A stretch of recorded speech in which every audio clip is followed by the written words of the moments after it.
নাম ছাড়া বৃথাই জীবন। যারা গুরু মন্ত্র জপ করেন তারা জেনে রাখুন এগুলো। যারা জপ এখনো করেন না, গুরুর কাছে মন্ত্র নিয়ে তাকে তুলে রেখেছেন, তাদের কাছে অনুরোধ তাকে তুলে রাখার জিনিস এগুলো নয়। রোজ যেমন ভাত খেতে হয় তেমনি রোজ মন্ত্র জপ করতে হয়। কারণ মন্ত্র এমন একটা জিনিস, যেমন কোনো বাসন যদি ঘষে মেজে না রাখেন চকচকে থাকবে না, ঠিক তেমনি মন্ত্র যদি রোজ জপ না করেন তাহলে মন্ত্র উজ্জ্বল থাকবে না, আর মন্ত্র উজ্জ্বল না থাকলে মন্ত্র ক্রিয়া করবে না। তাই ভাগ্যক্রমে যারা মন্ত্র পেয়েছেন অন্তত প্রতিদিন জপ করার চেষ্টা করবেন। জপ হয় 3 রকম, শুনে রাখুন। 3 রকম জপ হয়। যে জপটা ফিসফিস করে আওয়াজ হয় তাকে বলে উপাংশু জপ, মানে দাঁত নড়বে, জিভ নড়বে, ফিসফিস করে আওয়াজ হবে, এই জপটার নাম উপাংশু জপ। আর যে জপে কোনো আওয়াজ হবে না, শুধু মন্ত্র মনে মনে উচ্চারণ হবে, জিভ নড়বে না, দাঁত নড়বে না, আওয়াজ হবে না, মনে মনে উচ্চারণ হবে, এই জপটার নাম মানসিক জপ। তাহলে উপাসীন জপ, মানসিক জপ, আর যেটা চিৎকার করে যদি জপ করা হয় সেই জপটার নাম উচ্চ ঈশ্বরের জপ, বাচিক জপ। বাচিক, মানসিক, উপাংশ, 3 রকমের জপ। এই 3টে জপই 3 লক্ষ নামে হরিদাস ঠাকুর করতেন। 1 লক্ষ মনে মনে,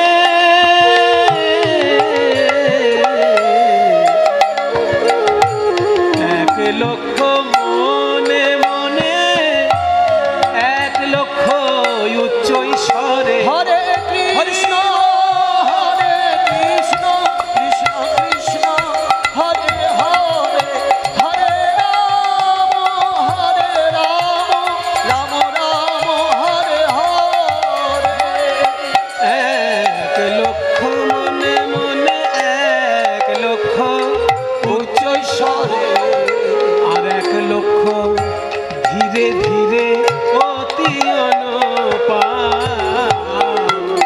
1 লক্ষ ধীরে ধীরে অতি অনুপম।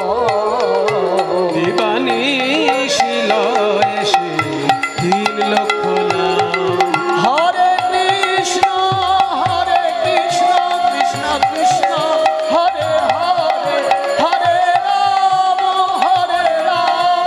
রাম রাম হরে হরে। প্রতিদিন 3 লক্ষর বেশি নাম করেন। এক কথায় বলা হয় 3 লক্ষ নাম জপ, যাতে মাসের শেষে 1 কোটি নাম জপ হয়। এত কঠোর সাধনা আমার মনে হয় কোটি লোকের মধ্যে হয়তো একজন করতে পারবে।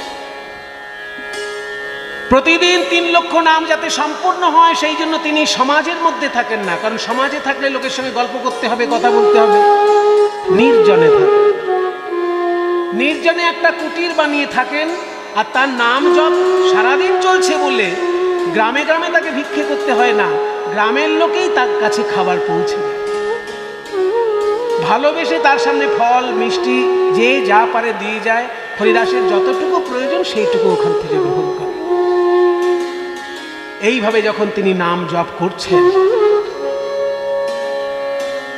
একজন গিয়ে জানিয়ে দিল, অত্যাচারী শাসক গড়াই কাজীকে, কাজী সাহেব আপনার এলাকায় কি হচ্ছে দেখুন। একজন মুসলমান হয়ে দিনরাত হরিনাম করছে, আর লোকে তার কাছে গাদা গাদা খাবার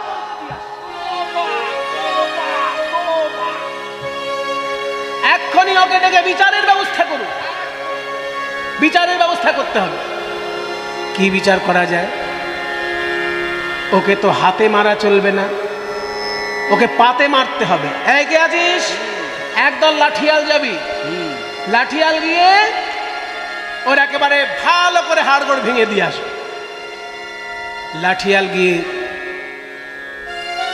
হাড়গোড় ভেঙে দিতে গেল, কিন্তু হাড়গোড় ভেঙে দিতে গিয়ে এমন ঝড় উঠল যে লাঠিয়ালদের গায়ের উপরেই গাছ ভেঙে পড়ল, নিজেদেরই হাড়গোড় ভেঙে সব বাড়িতে এসেছে। হরিদাসকে কেউ আর মারতে পারল না। শেষকালে চিন্তা করলো কি করা যায়, তাহলে কি করে হরিদাসকে জব্দ করা যায়। ওকে ডেকে নিয়ে এসে বিচার করা দরকার। হরিদাস সামনে দাঁড়াও। তুমি মুসলমান, মুসলমান হয়ে তুমি কাফেরদের হরিনাম করছো, তোমার লজ্জা করে না? তোমার কত ভাগ্য ভালো যে তুমি মুসলমান পরিবারে জন্মগ্রহণ করেছো, আর তুমি ওই কাফেরদের কুফরি করছো। বসো এখানে, ভালো লাগে? দাঁড়াও, কাফেরের দালাল, তোমার মুখে আমি শুনতে চাই না। হরি নামে কত মধু আছে, ওই মধু তোমার কাছেই থাক। কে আছিস? একে নিয়ে যা, 22টা বাজারে বেত্রাঘাত কর। খণ্ড খণ্ড হই দেহ যদি যায় তবু না বদনে ছাড়ি মধুর হরিনাম। যদি 22টা আমার বাজারে মারতে মারতে আমার দেহ খণ্ড খণ্ড হয়ে যায়, তবু আমি হরিনাম ছাড়বো না। এত বড় কথা? যা, ওকে ভালো করে লোকের সামনে যখন বাজার জমে উঠবে সেই সময় মারবি, যাতে আরো 10 জন দেখে শিক্ষা পায় যে কাফেরের কাজ করলে মুসলমান শাসন ব্যবস্থায় তা কি ভয়ঙ্কর পরিণতি। বাজার যখন জমে উঠেছে সেই সময় খুঁটির সঙ্গে বেঁধে হরিদাসকে মারছে। হরিদাস, এখনো সময় আছে, হরিনাম ছাড়। আমাদের কিন্তু দয়া মায়া নেই। হরিনাম ছাড়, নাম ছাড়, নাম ছাড়।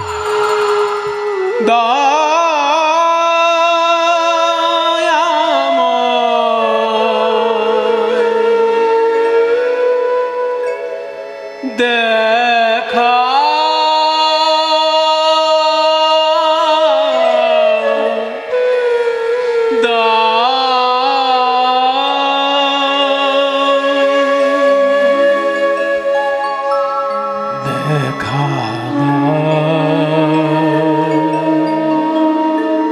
দেখা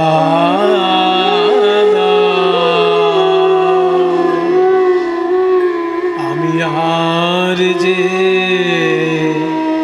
পারি না সহিতে যা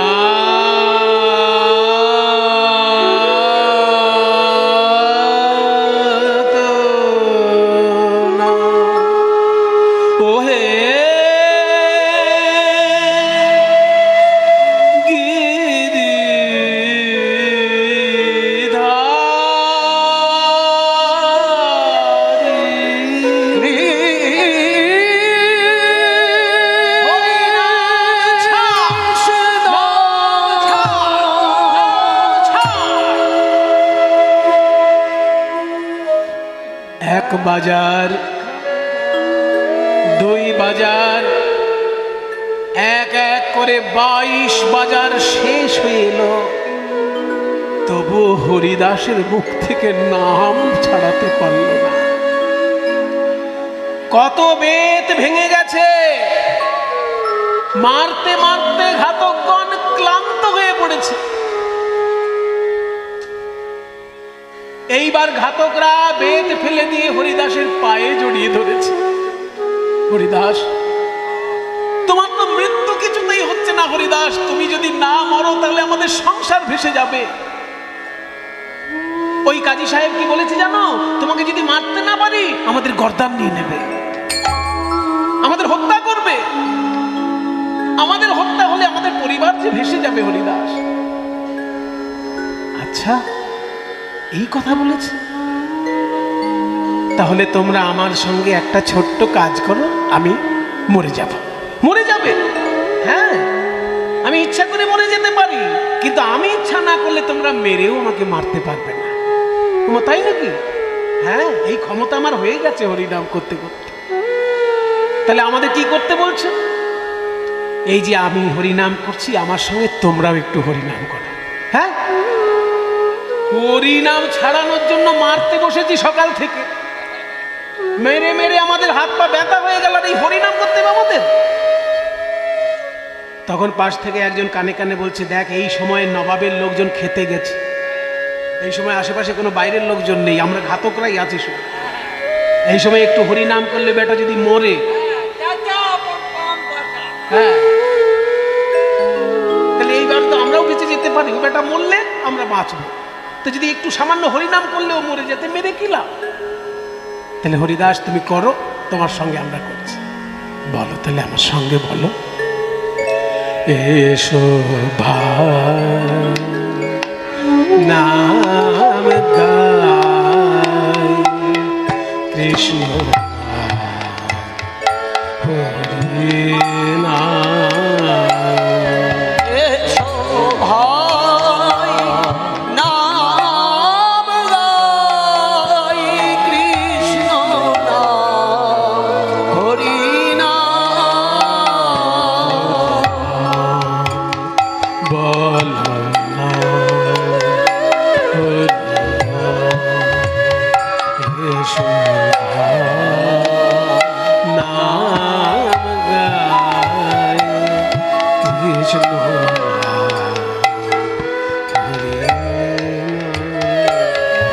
সদা শরী বলো হরি।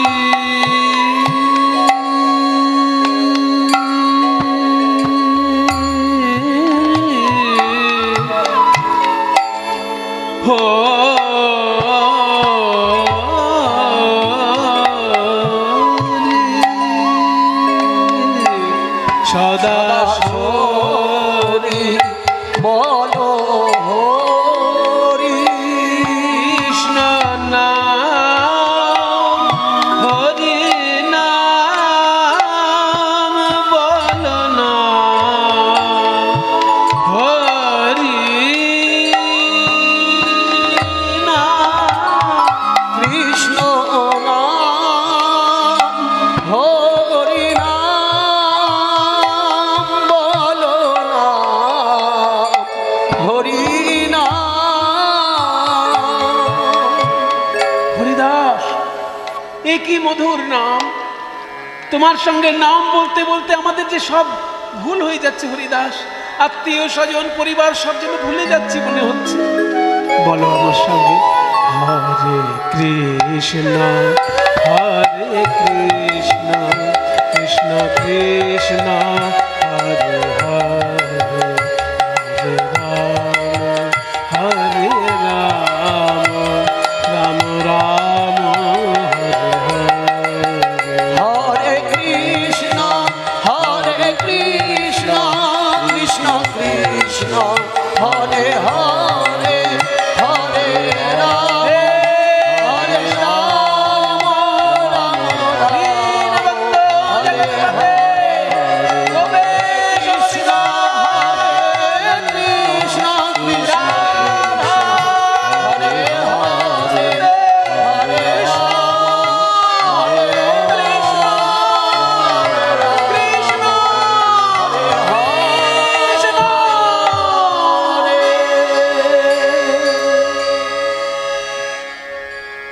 আছাড় খেয়ে পড়লো হরিদাস। এই পড়ে গেছে পড়ে গেছে, দেখতো দেখতো নাকের সামনে হাত দিয়ে দেখ নিঃশ্বাস পড়ছে কিনা। নাকের সামনে কাপড় ধরে দেখছে নিঃশ্বাস তো পড়ছে না, কিন্তু সত্যিই আপনা আপনি মরে গেল। এ কি করে সম্ভব? নিঃশ্বাস পড়ছে না, শরীর নড়ছে না। গড়াই কাজী বলেছিল যে বেটা যদি মরে যায় হাত পা বেঁধে নদীতে ভাসিয়ে দিবি। তাহলে হাত পা বেঁধে নদীতে ভাসিয়ে দিবি। যখনই হাত পা বেঁধে নদীতে ভাসিয়ে দিয়েছে, হরিদাস কিন্তু মরেনি। হরিদাস মরেনি। কি করেছে হরিদাস? নাম জপ করতে করতে কখন তার যোগ সাধনা হয়ে গেছে। যোগ সাধনার দ্বারা পুরক কুম্ভক রেচক তিনটেকে একসঙ্গে বলে প্রাণায়াম। যখন বায়ু গ্রহণ করা হয় তাকে বলে পুরক, বায়ু যখন আটকে রাখা হয় তাকে বলে কুম্ভক, আর বায়ু যখন ত্যাগ করা হয় তাকে বলেন রেচক। এই প্রাণায়ামের দ্বারা ঘন্টার পর ঘন্টা নিঃশ্বাস না নিয়ে থাকতে পারত হরিদাস। তাই প্রাণায়াম এমন ভাবে করেছে সম্পূর্ণ শরীর স্থির হয়ে গেছে, নিঃশ্বাস পড়ছে না। তাই এরা ভাবলো মারা গেছে, ওরে হরিদাসকে যেই জলে ভাসিয়ে দিয়েছে, আর ভাসতে ভাসতে হরিদাস যাচ্ছে কৃষ্ণ নাম করতে করতে। ভজ শ্রীকৃষ্ণ কহ শ্রীকৃষ্ণ, লহ শ্রীকৃষ্ণের নাম রে। ভজ শ্রীকৃষ্ণ কহ শ্রীকৃষ্ণ, লহ শ্রীকৃষ্ণের নাম রে। ভোরবেলায় গঙ্গার মাঝখান থেকে ভেসে যাচ্ছে আর কৃষ্ণ নাম কে করছে? যে জন শ্রীকৃষ্ণ ভজে সে হয় আমার প্রাণ রে। যে জন শ্রীকৃষ্ণ ভজে সে হয় আমার প্রাণ রে। অদ্বৈত আচার্য এসেছেন গঙ্গার ধারে স্নান করতে, শুনতে পেলেন গঙ্গার মাঝখান থেকে কেউ একজন ভেসে যাচ্ছে, তার মুখ থেকে কৃষ্ণ নাম আসছে। সাঁতার দিয়ে গিয়ে অদ্বৈত আচার্য সেই দেহ যখন নিয়ে আসলেন তীরে, একই এ যে হরিদাস, তোমার সর্বঙ্গ ক্ষত বিক্ষত আর মুখে কৃষ্ণ নাম, এ কি দশা হয়েছে হরিদাস তোমার? গুরুদেব, আপনি দেখছেন বেত্রাঘাত, আমি তো এগুলো বেত্রাঘাত মনে করছি না, এগুলো হচ্ছে আমার কৃষ্ণ নামের অলংকার। এই ঘোর কলিযুগে আমি কৃষ্ণ নাম করেছি বলে আমার সারা গায়ে বেত্রাঘাতের অলংকার পরিয়ে দিয়েছে কলিযুগ। হরিদাস, হরিদাস, এক সাধু দেখেছিলাম আমার গুরুদেব মাধবেন্দ্রপুরীকে, আর এক সাধু দেখলাম তোমাকে।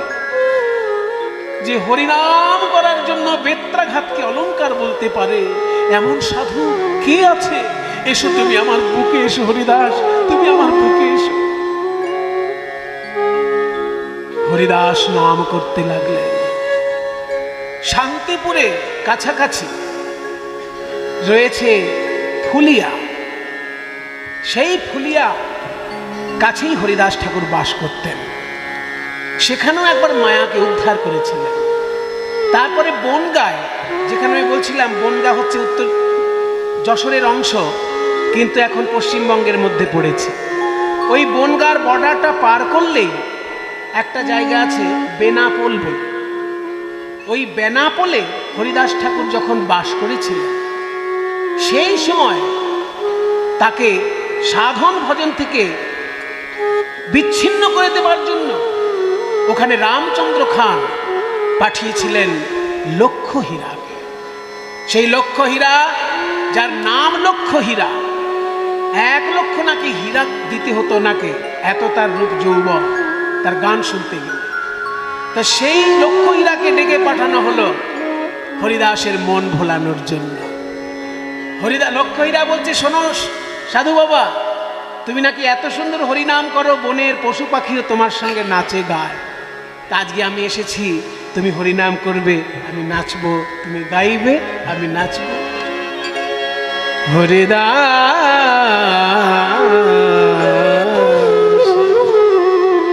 হরিদাস বলছে, শোনো হীরাবাই, তুমি যখন আমার আশ্রমে এসেছো, তুমি আমার আশ্রমের অতিথি, তোমাকে তো আমি অসম্মান করতে পারি না, অনুরোধ করতে পারি। আমি 3 লক্ষ নাম জপ শেষ না হলে কারোর সঙ্গে কথা বলি না। এবার তুমি জানো না বলে তোমার সঙ্গে বললাম, তুমি ওইখানে নাচ গান নিজের মতো করো, আমার নাম জপ শেষ হলে তারপর তোমার সঙ্গে কথা বল। লক্ষ্য হীরা তখন শুরু করলেন নৃত্য। হরিদাস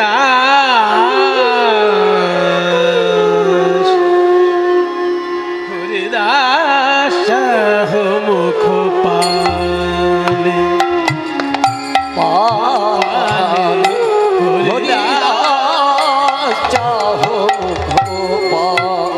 মুখ পালে, হরিদাস চাহ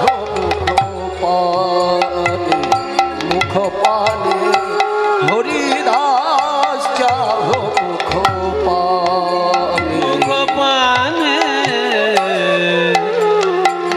কুসুমের সুবাসে কুসুমের সুবাসে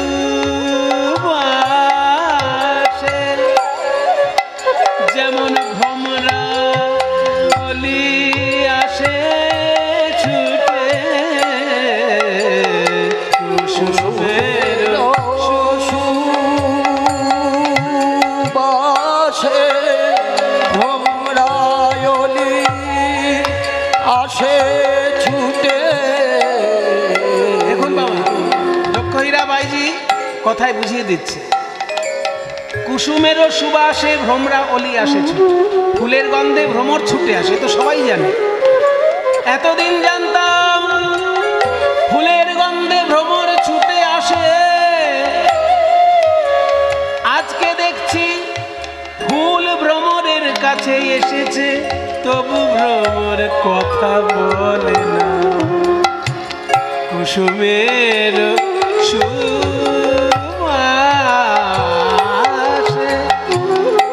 ভ্রমরায়লি আসে ছুটে, ভোরে ওঠে সুগন্ধে কুসুমের শোভায় হরিদাস পারে হরিদাস চাহ মুখ পারে, হরিদাস চাহ মুখ পারে, হরিদাস চাহ মুখ পারে, হরিদাস চাহ মুখ পারে, হরিদাস চাহ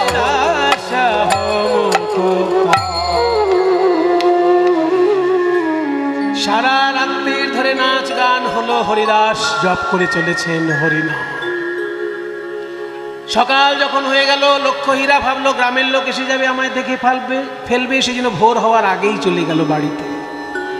এরকম 3টে দিন, দিনের বেলায় বাড়ি যায়, রাত্রির হলেই চলে আসে, নৃত্য গীত করে লক্ষ্য হীরা হরিদাসের মন ভোলানোর চেষ্টা করে। কিন্তু 3টে দিনেও যখন চেষ্টা করে কিছু হলো না,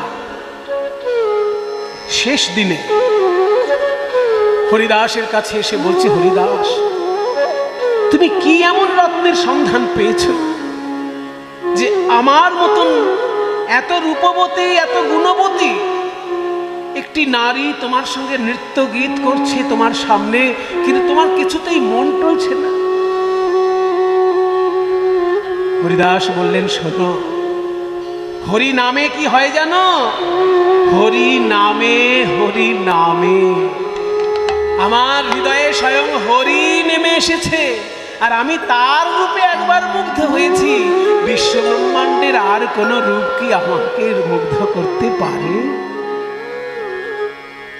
লক্ষ্য হীরা 3য় দিনের জন্য যখন আর মন হরণ করতে পারল না, মনে মনে ভাবলো, ধিক্কার আমার রূপকে, ধিক্কার আমার যৌবনকে, ধিক্কার আমার সারা জীবনের মানুষের মন হরণের সাধনাকে। ছুটে এসে হরিদাসের চরণে আছাড় খেল,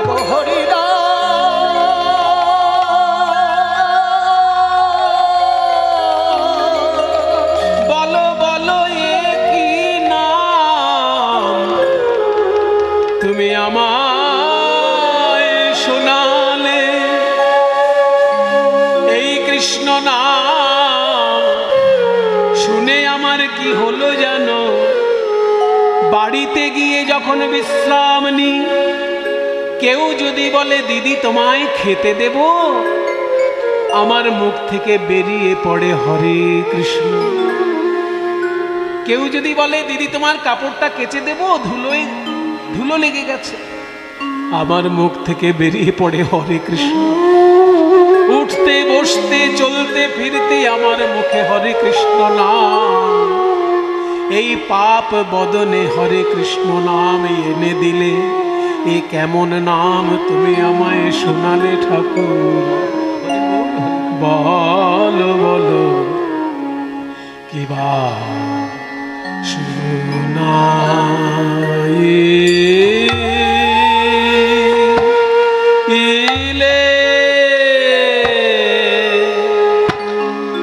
নাইলে গো ও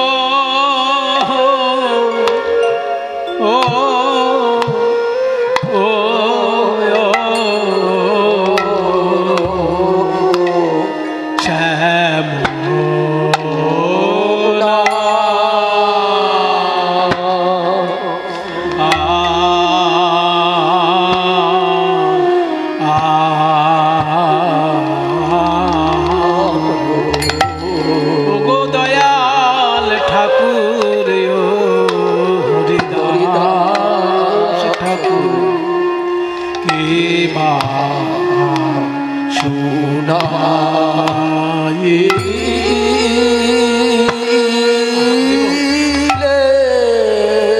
প্রথম কৃষ্ণ নাম শুনে রাধারানীর যে অবস্থা হয়েছিল পূর্বরাগ লীলায়, কৃষ্ণ নাম শুনে সর্বঙ্গ থরথর করে কেঁপেছিল রাইধনির।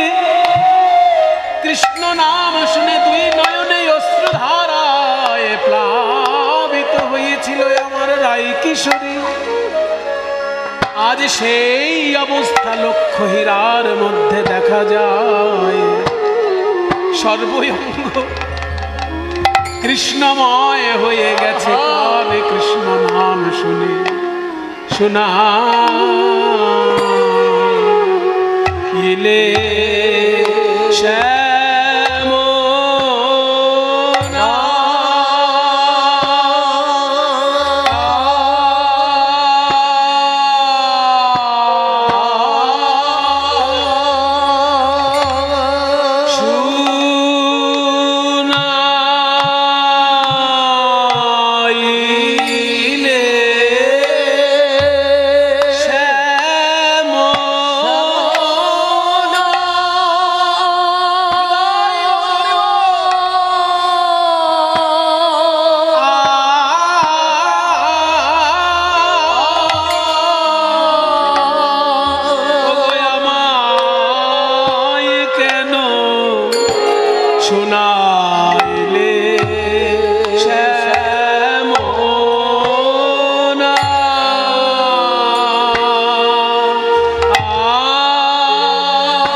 তোমার দুটি চরণে ধরি এমন মধুর নাম বাবা বলি হরি, এমন মধুর নাম আমি আজ অবধি শুনি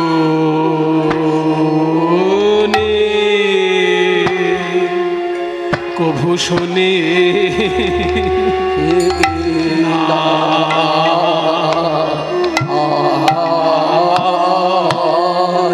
তুমি আমায় জানালে ঠাকুর কৃষ্ণ নামে কত মধু আছে। কৃষ্ণ নামে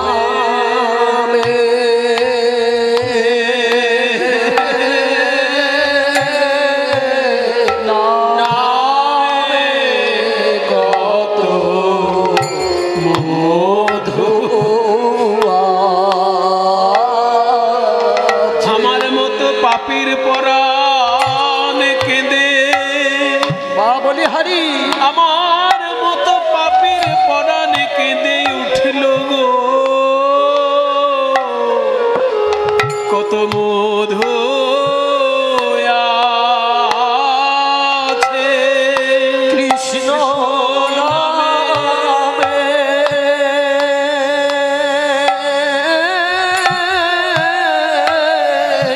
নামে কত মধু